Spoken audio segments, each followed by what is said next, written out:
galing. Wow, grabe. Ay, ang galing! Tikiman portion. Ito, tatlo na to ay sadya ko talagang hindi binasa yung mga flavors ito para malaman natin at ma-check talaga kung masarap ba talaga ito. Ito yung from Pande, Manila. So, mga college days pa, mga nakikita ko talaga may mga shop sila na mga masasarap na mga tinapay. Pero ngayon, medyo madalang na lang. At least, nakita ko sila dito sa Orange app at titikman natin ito isa-isa. Ito yung first flavor, second flavor, at third flavor. So, siguro pa pwede rin naman itong cold, lagyan nyo na lang ng yelo. So, uunahin natin. Kada isang box, meron itong 12 pieces. This one. 4 sachet contains to a mug. Add approximately 180 to 200 ml of hot water at 80 degrees Celsius. Stir well and enjoy your hot Pande Manila. Napadami. Sinadya ko talagang hindi basahin yung mga flavors ito para malaman ko kung ano ba talaga yung umaangat na ingredients dito sa kanilang drink, sa kanilang mixed. Unahin na natin ito. Tsokolate. Wow, ang mahalaga, hindi matamis. Ang sarap. Yung wala kayong malalasahan na yung mga nakasanayan nating 3-in-1 hot choco. Ito hot choco to eh. Yung flavor niya is natural na tsokolate. Para siyang light, champurado. Parang ganon. Light flavor. Ang sarap. Okay, so feeling ko ito, mamaya. Tsokolate. Ito naman.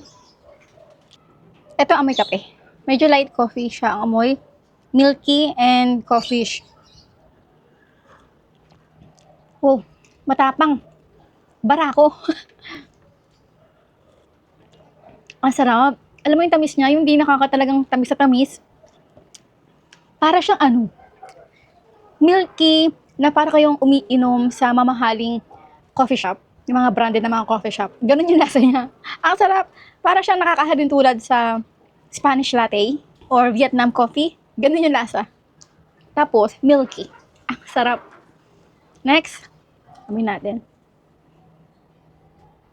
Amoy ano siya? Choco coffee. Wow, grabe. Ang tapang ng... Matapang siya sa lahat. Matapang sa tsokolate. Ang kape, syempre mas matapang to. Pero mararasahan mo rin yung kape. So, mini mocha. Tama ba? Ang sarap. Alam mo sa tatlo na to, wala akong hindi na marirate ng sobrang ano lang, yung may mababa, may mataas. Lahat sila pantay-pantay para sa akin, which is good. Kasi sa iisang brand lang sila. Wala akong favorite. Lahat sila gustong-gusto ko. Eto, teka, titignan natin. Oh, cafe mocha. Okay. Cafe mocha siya. Ito siya. Ito, ano siya eh. Milky coffee. Ay, ang galing! Okay. Ang galing. Sakong-sakto yung description ko. Kasi yung di ka maghahanap ng sasabihin nila sa label, uy, lasa tong or kahalin tulad to ng Spanish latte. Pero pag inunom mo, hindi naman. Ito, saktong-sakto. Pati ito, sa description. Okay, next. Chocolate con leche. Chocolate. Choco con leche. Meron daw siyang with muscovado sugar. Ang galing. Okay, i-rate ko lang. As per my ano na lang ha, personal na gusto ko talaga. Mahilig ako sa kape. Plus, mahilig din ako sa tsokolate. So, lahat sila pasok. So, ang gusto ko talaga is, sa umaga, Ito tayo, mocha. Hindi siya yung mukhang ordinary yung malalasahan nyo guys ha. Matapang siya sa tsokolate, matapang din siya sa kape, tamang-tama talaga to. Tapos, sa tanghali, kung gusto nyo na mag-unwind, na ayaw nyo na mainit, gusto nyo na maligamga, ayaw na mainit, gusto nyo na fresh, I highly suggest ito, pero huwag niyong hahaluan ng mainit na tubig. Haluan niyo ng malamig na tubig, konti lang kalahati ng nito, tapos lagyan niyo ng ice. Okay? Tapos, sa gabi, tsokolate. Bago kayo matulog, ang sarap uminom ng tsokolate. Grabe, Pande Manila. Namiss ko kayo. Wala na ako nakikita Pande Manila shop. Sa ano na lang, isa mall, isang beses ko lang sila nakita. Sarap nito. So, the best. Pakinggan mo naman sa comment box section kung ano pa yung gusto niyo natin na itry dito.